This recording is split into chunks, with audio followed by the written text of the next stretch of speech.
Good day everyone. For this video, we will study about the basic rules of differentiation.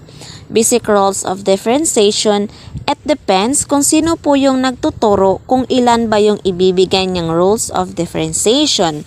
It because nag-iiba-iba po kasi at merong rules na idinadagdag pero makukuha mo pa rin ang same other rules.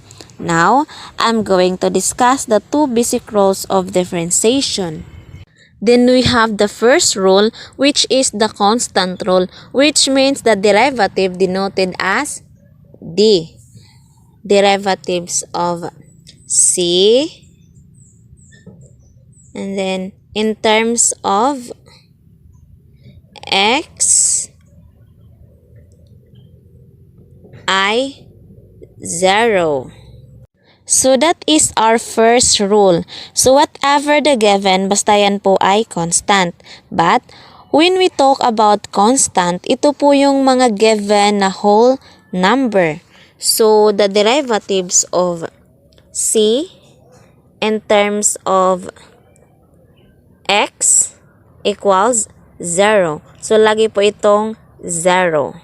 And then we have here a first example. Then we have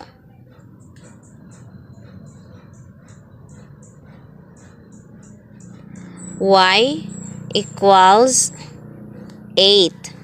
So the derivatives of y is y prime. So we write y prime equals the derivatives of 8, which is our constant, is equals to 0. So we write 0.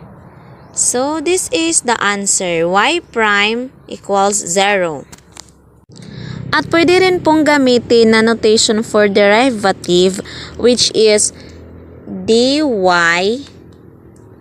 over dx equals 0. So pwede rin po itong gamitin maliban sa y prime equals 0.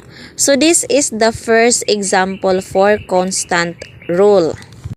Now let's proceed to another example. Then we have y equals 10.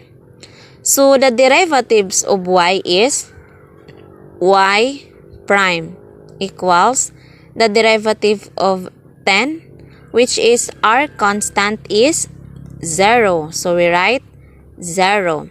So this is the answer. Y prime equals 0.